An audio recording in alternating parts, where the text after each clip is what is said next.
Hello again, and welcome back everybody to another edition of the Rural Report. I am your Rural 2IC, and this will probably be a little bit of a short video. We'll see how much of a tangent point slash ramble I go on. But one of the things that I want to talk about is labels. And sadly, we all live in a society where you have to have some labels, and not all labels are bad, so to speak, for the most part, but uh, there are an awful lot of reasons to stay out of the labeling. Now, we have, in the past couple of years, really become almost a label society. You have to be labeled, and then sub-labeled, and then sub-labeled from that. So, they're going to look at me and they're going to be like, oh, you're a man. Okay, well, label me a man. Well, you're white. Okay, label me white. Well, you believe in God and you are this and that and whatever else. And all of a sudden, I'm just like this covered in labels. Okay. And I almost feel that that's kind of the point. When it's me, I want you to say rural and here you are. Okay. I don't want you to be like, hey, I don't know what you are. It's like labels become a mask. And I don't like labels because one little event changes a bunch of things. And labels tend to evolve and change over time. What do I mean? Okay. Well, if you go political, and we'll not get real political, but you have basically two parties. Yes, I'll get to the rest of you here in a moment. But you go, well, I'm a Republican. Okay, well, other Republicans are like, hey, yay. And everybody that's not starts pointing out all the bad things about Republican. Well, you're this and you're that and you're whatever, phobia, whatever. Okay, flip it around. Somebody goes, well, I'm a Democrat. And they go, well, this and this and this and point. And you go, no, no, no, no, no.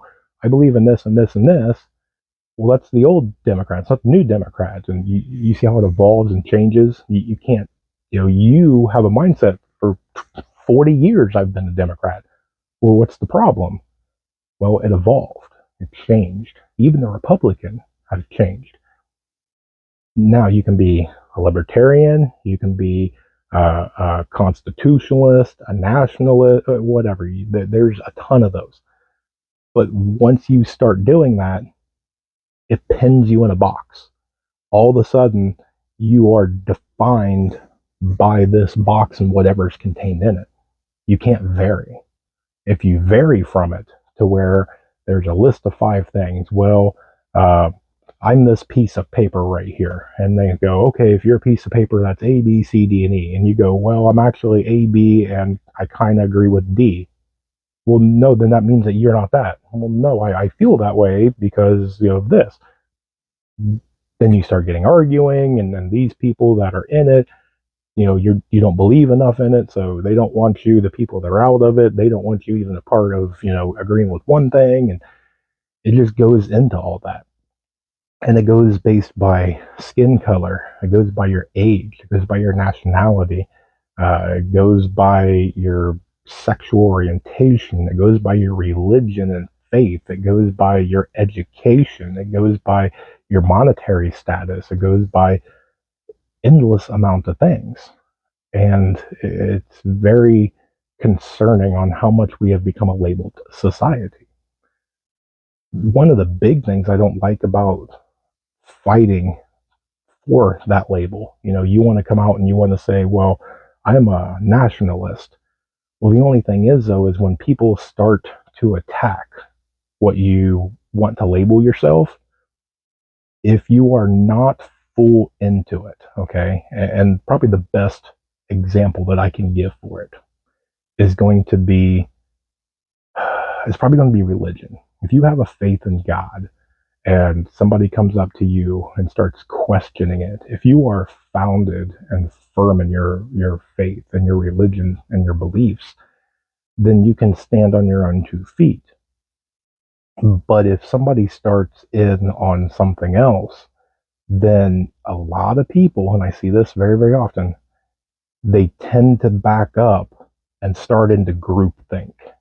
There's power in numbers. Well, I'm going to get these these other pieces of paper, and we're all going to get together, and this guy's going to say something, and because he's kind of like me, I'm going to agree with him and back him up, and then the next thing you know, you're in a world of hurt because you jumped the bandwagon to defend yourself for absolutely no reason. Uh, it's one of those ones. Groupthink is very, very dangerous. Individual thinking, critical thinking, thinking for yourself, making your own decisions is very, very powerful. I wish more people was more educated and more open to be able to do that, to question everything.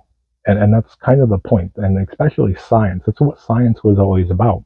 When somebody comes out and they go, this is a blade of grass and it's green and it's a plant, and somebody from the next generation comes up and goes, is it really green? Is it really a plant? Is that really grass?